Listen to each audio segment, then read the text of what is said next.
Mesdames, Messieurs, bonsoir. Bienvenue à cette édition du journal à la une. Une dizaine d'avocats sanctionnés par le barreau de Kinshasa Matete. Ils sont accusés de manquements graves liés au non-respect des devoirs de probité, d'honneur et de dignité dans l'exercice de leur profession. À la une aussi, deux sujets libanais devant la barre, Ali et Ahmed. Cadre de la société Pain Victoire, ils sont accusés d'avoir roué des coups à Gabriel Oleko, convoyeur de la même société, au motif qu'il aurait dissipé quelques pains pendant sa garde. Il risque d'écoper 5 ans d'emprisonnement. Des enfants qui vendent la parcelle familiale sans l'accord de leur père, cela arrive et s'est passé dans la commune de Lingwala. Godé Bimwana, acheteur, demande au tribunal de grande instance de la Gambie de confirmer cette vente pendant que le père des enfants sollicite l'annulation de l'acte de vente. Les arrestations arbitraires, la pratique est monnaie courante. Les OPJ et les magistrats sont pointés du doigt. Nous en parlons dans ce journal qui reçoit Maître Jean-Paul Katende, président de l'Azado. Je vous le disais dans les titres, plus de 10 avocats ont été sanctionnés par le du barreau de Kinshasa Matete. Il est reproché à ces avocats des manquements graves, mais aussi des indélicatesses ayant trait au non-respect des devoirs de probité, d'honneur et de dignité dans l'exercice de leur profession. Le secrétaire du barreau de Matete, Maître Divin Dodi, cité par le journal Le Palmarès, affirme que les sanctions infligées à ces avocats sont la radiation, la suspension et l'avertissement. Ils sont donc interdits de prester jusqu'à la levée de cette mesure.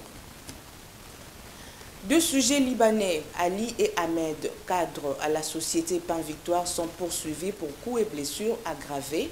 Coups et blessures reçus par Gabriel Oleko, convoyeur à Pain Victoire, au motif qu'il aurait dissipé quelques pains. La scène s'est déroulée dans la nuit du 5 au 6 juin 2010. Conséquence, la victime s'est retrouvée inapte à 41%. Le ministère public sollicite du tribunal la condamnation des deux prévenus à 5 ans de servitude pénale principale. Thérèse Massengou et Soué Mbongo. La procédure est inversée, biaisée même. Pourquoi je le dis, madame la... Avant plaidoirie, le tribunal procède à l'instruction du dossier sur l'infraction de coups et blessures porté sur Gabriel Oleko, convoyeur dans la société Pain Victoire par Ali et Ahmed, respectivement chefs de service. L'instruction commence par la confrontation des allégations de la partie civile et du ministère public. Un débat houleux qui provoque une incompréhension entre le tribunal et la partie prévenue.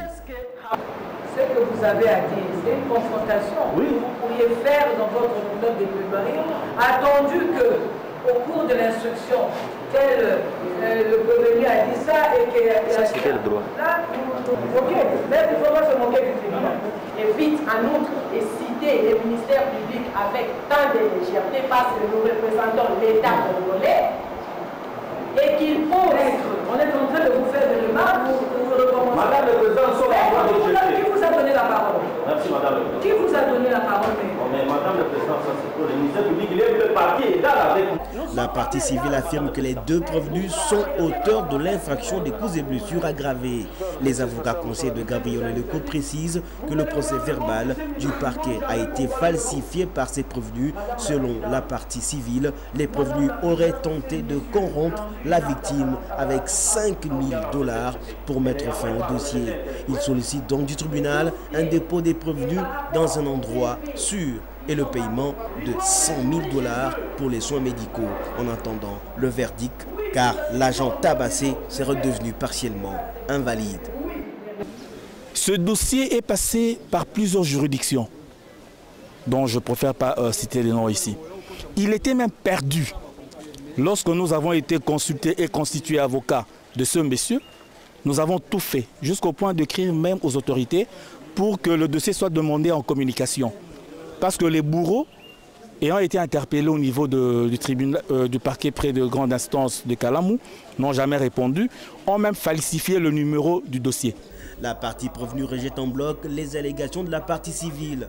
Les avocats conseils Ali Ahmed soutiennent que le ministère public et la partie civile n'ont pas su déterminer lequel des deux prévenus aurait porté des coups sur Gabriel Oleko. Elle sollicite du tribunal de ne pas tenir compte de ces allégations car elles ne sont fondées sur aucune preuve. Vous avez dit que nous sommes en train de faire la confrontation devant votre tribunal. La confrontation, c'est quoi? C'est contredire les allégations de la partie civile et du ministère public. C'est ça que nous faisons. Le tribunal prend la cause en délibéré pour se prononcer dans le délai légal et demande aux parties de déposer leurs conclusions dans un bref délai.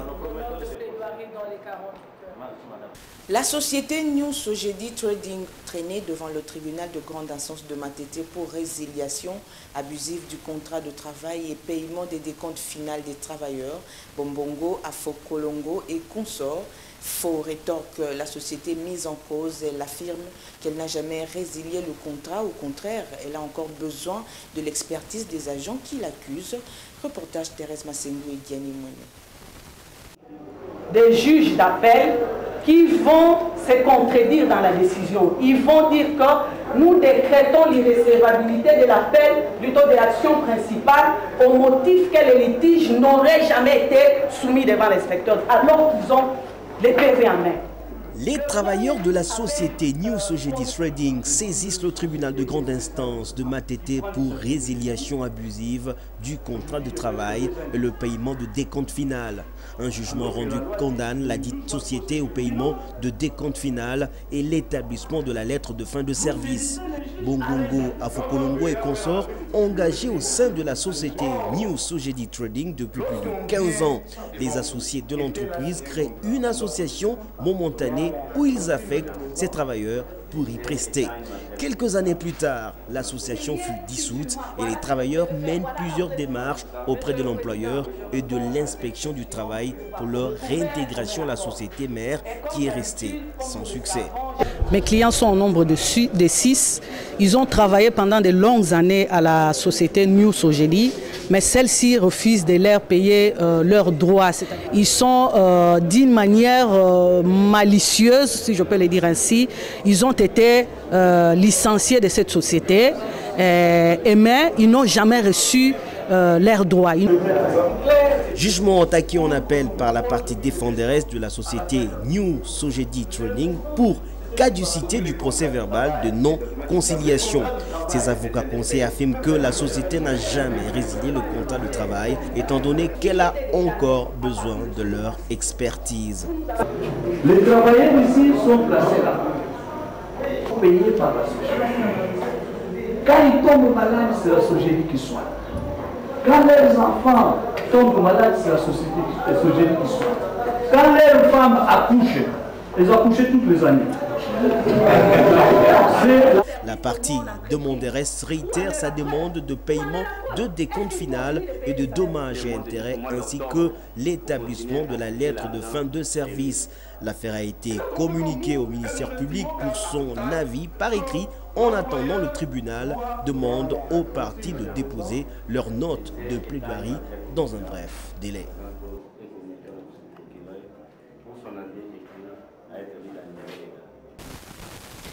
Vodacom Congo, poursuivi par la société Trio Publicité et Product pour l'utilisation abusive de sa marque et logo Congo Star, une affaire déjà tranchée au tribunal de commerce de la Gombe en faveur de la société Trio Publicité qui rebondit à nouveau après que Vodacom Congo ait interjeté appel à la cour d'appel de la Gombe. Vodacom n'a pas comparu et a brillé par son absence au cours de cette audience. Ce défaut a donc été retenu à sa charge. Thérèse Massengou et Diani Monet. Cette action, Monsieur le Président, est une action en concurrence déloyale. La société Vodacom n'a jamais nié avoir utilisé la marque de la société Trio Publicité et Production, qui est ici une société de fait.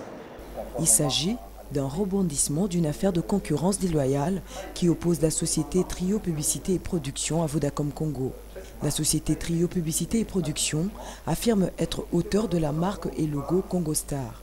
Voyant l'utilisation abusive de sa marque et logo par la société Vodacom Congo dans ses éditions Vodacom Superstar, sans son autorisation préalable, saisit le tribunal de commerce de la Gombe et un jugement rendu en faveur de la société Trio Publicité et condamne Vodacom Congo à la cessation de l'utilisation de cette marque et au paiement de 50 000 $ américains à titre de dommages et intérêts.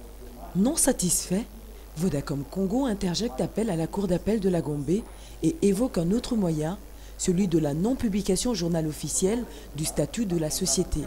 Mohamed Kalengai et Raman Masumbuku, en leur qualité de gérants, saisissent à nouveau le Tricom pour revoir à la hausse les dommages et intérêts alloués.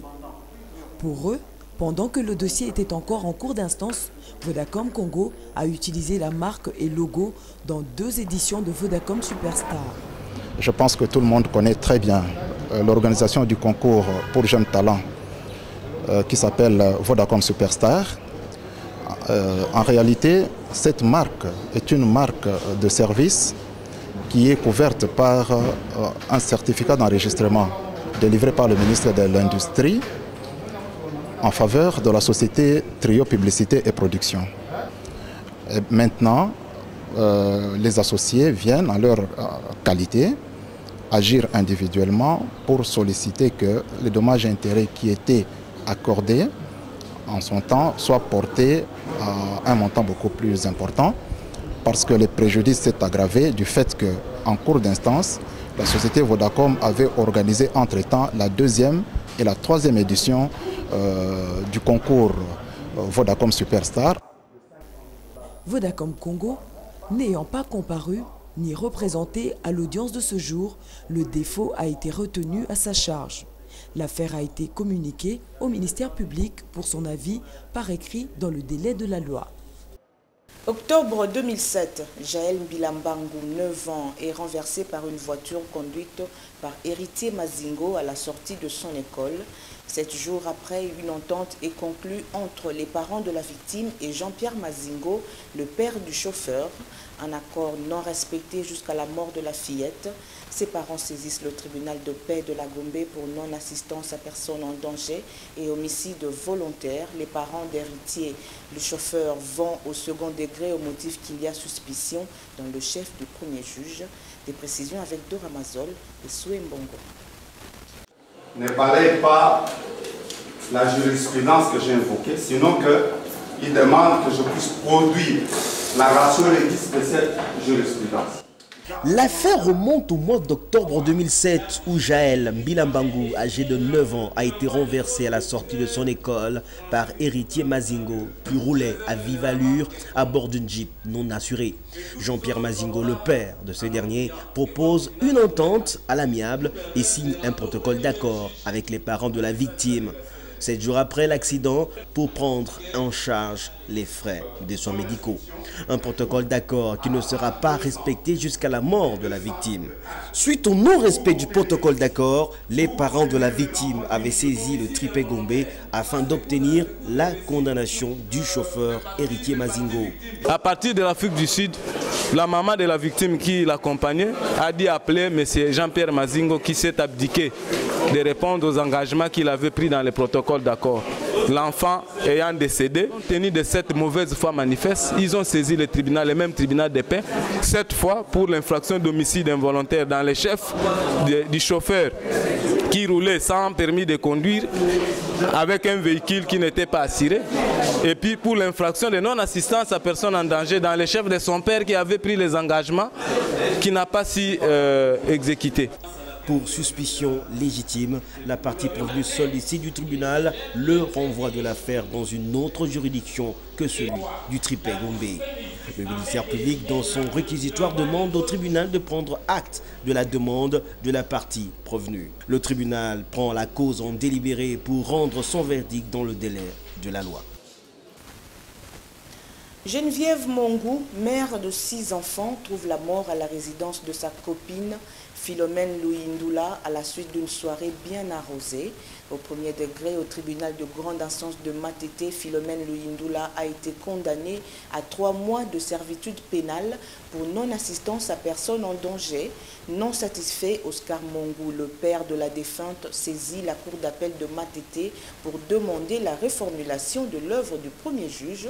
La partie prévenue souligne que Geneviève Mongou a trouvé la mort, non pas à la maison, mais plutôt en route vers l'hôpital Saint-Joseph. Récit de Doramazol et Yanni Monet. Madame Geneviève va s'écrouler. Sans qu'on la touche, elle va s'écrouler. C'est en ce moment-là que... La cour d'appel de Kinshasa Matete instruit le dossier qu'oppose Oscar Mongou, partie civile, à Philomène Luyindula. Cette dernière, condamnée au premier degré à 3 mois de servitude pénale pour non-assistance à personne en danger. La partie civile Mongou vient en appel contre ce jugement car elle affirme que sa fille Geneviève Mongou, fonctionnaire au ministère des Affaires étrangères et mère de 6 enfants, aurait trouvé la mort dans la résidence de sa copine Philomène dans la commune de Limete. Les avocats de la partie civile sollicitent du tribunal la révision de ce jugement rendu au premier degré et la condamnation de la partie prévenue pour une peine plus lourde pour homicide.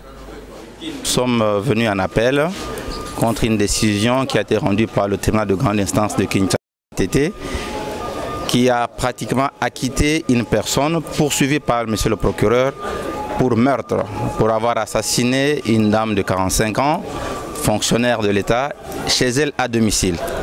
Et après, elle l'a acheminée à 23 h pour la déposer à l'hôpital Saint-Joseph.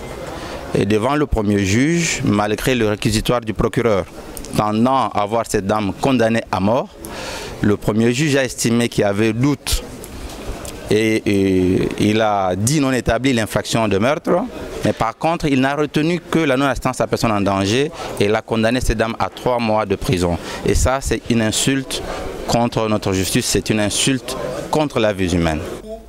Les avocats de la partie prévenue soutiennent que la cause de la mort est une overdose car lors de la visite de la défunte chez son amie Philomène Luyindula, elle avait consommé beaucoup d'alcool. La partie prévenue affirme que la défunte n'a pas rendu l'âme à la résidence de Philomène Luyindula, mais plutôt en chemin vers l'hôpital Saint-Joseph où ses amis l'emmenaient pour une prise en charge médicale. Au premier degré, le tribunal a acquitté ma cliente Philomène. Il a décidé que le meurtre n'était pas établi, mais a cependant condamné la même personne pour non-assistance en personne en danger. Après ces débats, la Cour renvoie l'affaire à la huitaine pour la plaidoirie et réquisition du ministère public. Des enfants profitent de l'absence de leur père pour vendre une parcelle. Cela arrive aussi. Godé Bimwana saisit le tribunal de grande instance de la Gombe pour demander la confirmation de la vente de la parcelle conclue avec les enfants de Léon Mutombo. Godé Bimwana brandit un certificat d'enregistrement obtenu au cadastre de la Lukunga. De son côté, Léon Mutombo, abusé par ses propres enfants, réclame l'annulation pure et simple de l'acte de vente. La suite dans ce reportage du Doramazol et Diani Monet.